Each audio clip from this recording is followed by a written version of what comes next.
আসসালামু আলাইকুম। অনেক দিন পর আমার হাজব্যান্ডকে নিয়ে বাজারে যাচ্ছি।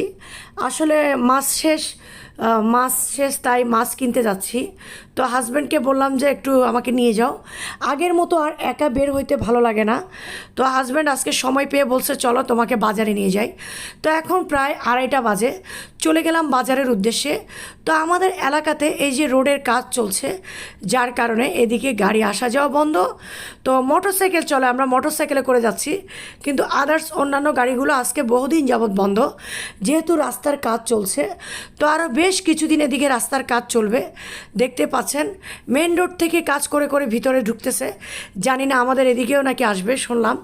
তো আমরাও চলে যাচ্ছি বাজারে অনেক দিন পর। আসলে আগের মতো আর একা বের হইতে ভাল লাগে না।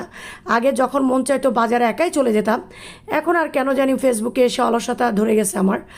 তো যাচ্ছি বাজারে, দেখি কিছু সবজি নিব, আর বাজেমালের দোকানে যাব, কিছু হালকা পাতলা কেনাকাটা করব। তো ওখানেও যাব, আর তার সাথে মাছ নিব।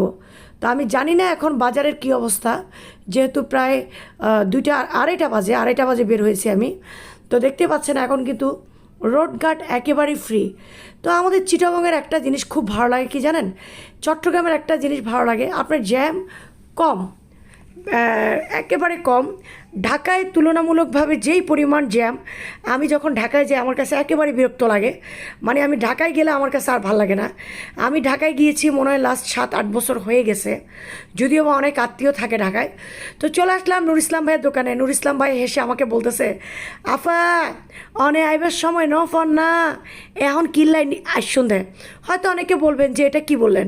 উনি আমাকে বলছে আপনি আসার সময় পান নাই, এখন আসছেন। এখন দেখেন আমার কতগুলো স্লিপ। তো আমি ভাইকে বললাম যে না ভাই, বেশি কিছু নিব না, অল্প কিছু জিনিস নিব, সমস্যা নাই। তো ভাই বলছে তাহলে আপনি বাজার থেকে ভিতর থেকে আসেন, লিস্ট করে নিয়েছে।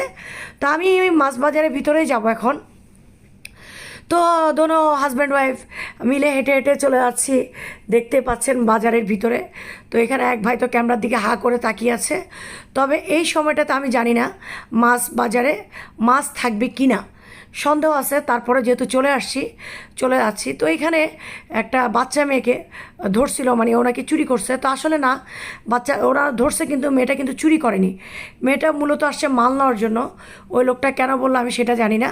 তো যাক, এই যে মেয়েটা চলে যাচ্ছে, মেয়েটা বললো আমি চুরি করি না, আসলে ও চুরি করেনি, ও মালের জন্য আসছে, দেখতে পাচ্ছেন। তো আমি এখন ঢুকে যাব পাহাড়তলি বাজার, কাঁচা বাজার দিয়ে ঢুকবো।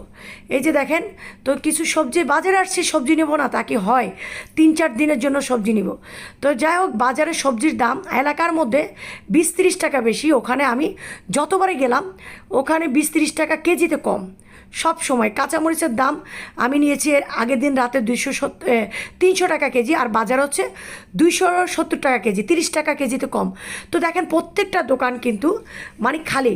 মাছ বাজার, এটা শুটকির দোকান, আর এখানে প্রত্যেকটা মাছ বাজারে মাছ নাই, আছে মানে বন্ধ করে রাখছে আর কি। এই যে দেখেন প্রত্যেকটা দোকান বন্ধ, কেননা ওরা ভাত খেতে গেছে। দুই একটা এই দোকানগুলো খুললো মাত্র। তো দামও বেশি। তেলাপিয়া মাছ যেহেতু একটা দোকানেই ছিল 240 টাকা কেজি। আমার হাজব্যান্ডও পছন্দ করে জেতা তেলাপিয়া মাছ, তো আমরা বেশিরভাগ ভালোই লাগে। তো মেহমান আসলে রুই মাছ ওটা নিয়ে যায়, ওটা ব্যাপার না, কিন্তু তেলাপিয়ার জাতাটা পছন্দ করি। এখানে অনেক সুন্দর পাঙ্গাস মাছ দেখা যাচ্ছে, দেখতেছেন রুই মাছ আছে। তো আমরা কিন্তু বেশি নেই নাই, যেহেতু দাম বেশি।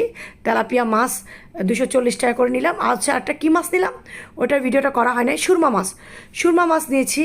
সুরমা মাছ 300 টাকা কেজি, সামুদ্রিক। কী সুন্দর পটল দেখেন, আর এখানে জেতা মাছ। হ্যাঁ, তবে এগুলোকে অক্সিজেন দিয়ে রাখছে। তো যদি ভিডিওটা ভালো লাগে অবশ্যই শেয়ার করে পাশে থাকবেন, ভালো থাকবেন, আল্লাহ হাফেজ।